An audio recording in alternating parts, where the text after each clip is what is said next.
Sometimes people feel embarrassed to admit this, but it's extremely common. You can understand English movies, YouTube videos, podcasts, or songs. You know a lot of vocabulary. You can read articles and understand almost everything. But the moment someone asks you a question in English, your mind suddenly freezes. You panic. Your heart beats faster. And somehow, the sentence you practiced in your head completely disappears. If this happens to you, listen carefully. This does not mean you are bad at English. It does not mean you are not smart. And it definitely does not mean you will never become fluent. The real problem is much simpler than that. You trained your English input, but not your English output. In other words, you spent years listening and reading, but very little time actually speaking. And honestly, that makes perfect sense. Speaking feels scary because it exposes you. When you read silently, nobody judges you. When you listen to videos, nobody corrects your pronunciation. But the moment you speak, suddenly there's pressure. You feel like every mistake matters. But here's the truth most people don't realize. Fluent speakers are not people who never make mistakes. They are people who became comfortable making mistakes. That's the difference. A child learning their first language says thousands of incorrect sentences. They mispronounce words. They forget grammar. They say weird things all the time, but nobody expects perfection from them, so they keep speaking anyway. Eventually, their brain adapts naturally through repetition. That same process still works for adults. Your brain learns speaking by speaking, not by thinking about speaking, not by waiting until your grammar becomes perfect, and definitely not by staying silent. The biggest mistake English learners make is believing they need more knowledge before they start speaking.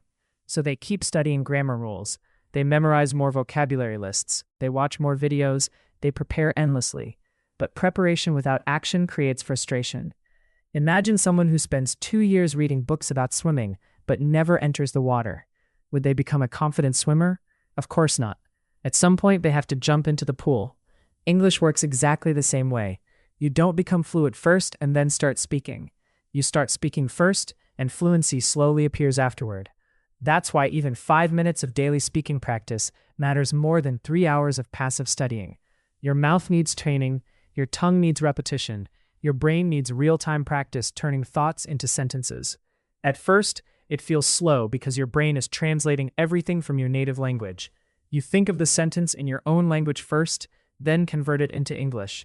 That process takes time and creates hesitation, but eventually, something interesting happens. The more you practice, the less translating you do. Instead of building sentences word by word, your brain starts recognizing patterns automatically. Common phrases become natural. Responses become faster.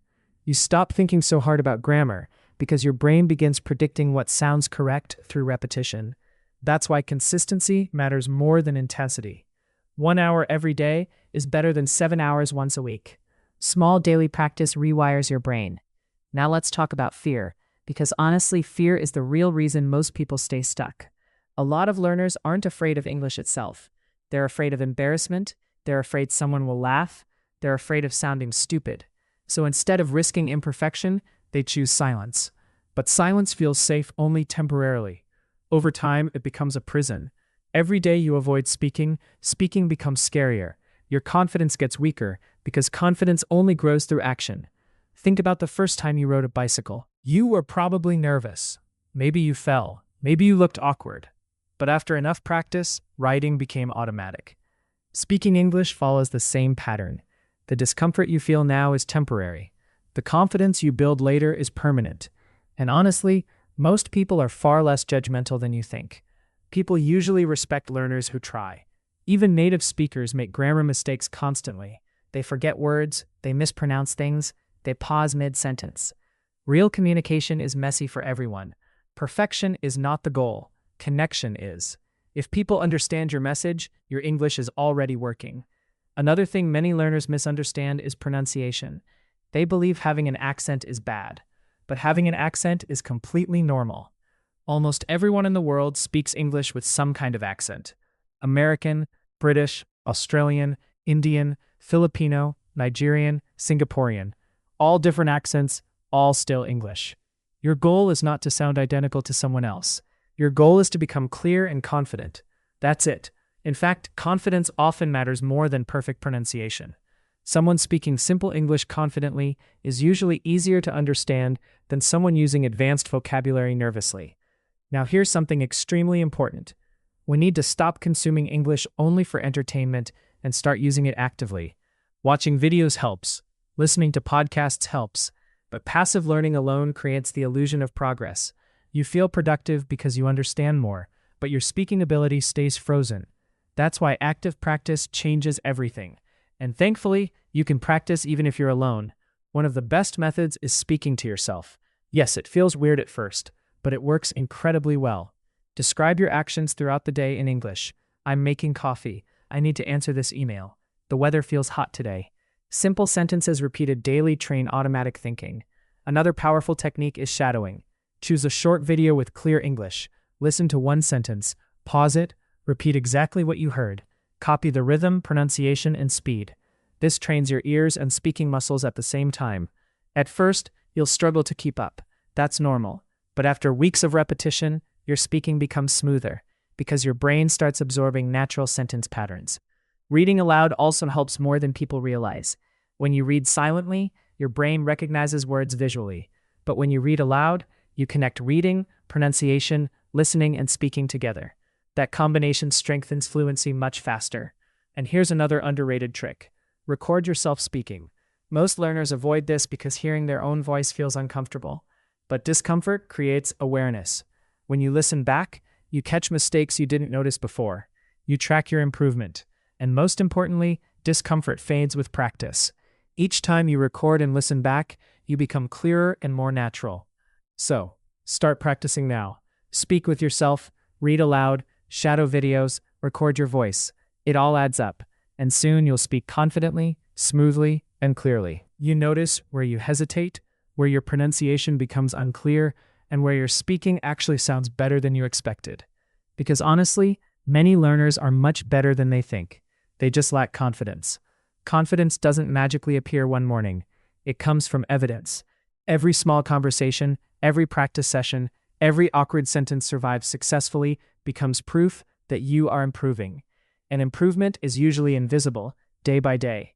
But after 6 months of consistent speaking practice, you suddenly realize something shocking. You respond faster.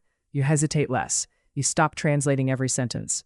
English starts feeling less like a school subject and more like a real language.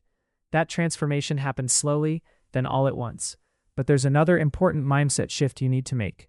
Stop treating mistakes like failure. Mistakes are data. They show you exactly what needs improvement. A person who speaks imperfect English every day will improve much faster than someone who studies silently, waiting to become perfect. Because language is not knowledge alone. Language is a physical skill, just like dancing, driving, or playing an instrument. You cannot master it intellectually without practice. And please stop comparing yourself to fluent speakers online. You're comparing your beginning to someone else's middle. Most fluent speakers once struggled exactly like you. They paused constantly. They forgot simple words. They felt embarrassed too. The difference is they continued anyway. That's the secret almost nobody wants to hear. Fluency is less about talent and more about tolerance. Can you tolerate sounding imperfect long enough to improve? Because if you can, fluency becomes inevitable. Now let's make this practical. Here's a simple daily routine you can follow. First, spend 10 minutes listening to simple English content. Second, spend 10 minutes repeating sentences aloud. Third, spend 10 minutes speaking freely about your day. That's only 30 minutes. But done consistently for months, it changes your brain. And consistency matters much more than motivation. You will not feel motivated every day. Some days speaking will feel frustrating. Some days you'll feel stuck. That's normal. Progress in language learning is not linear. Sometimes your brain is silently organizing information in the background, even when you feel like nothing is improving. So don't quit just because progress feels slow. Slow progress is still progress. And remember this carefully. You already understand more English than you realize. The ability is already inside your brain. Speaking is simply the process of unlocking it through repetition and courage. Not perfection. Courage. Every time you speak despite fear, you train confidence. Every sentence matters. Every attempt matters. And one day, without even noticing when it happened, You'll suddenly find yourself having a full conversation in English naturally, not perfectly, but comfortably. And honestly, that's what fluency really is. Not perfect grammar, not a perfect accent, just the freedom to express yourself without fear. So start now, not next month, not when your grammar improves, not when you learn more vocabulary. Now, speak badly, speak slowly, speak imperfectly, just speak. Because the people who become fluent are not the people who waited until they were ready. They're the people who started before they felt ready and kept going anyway.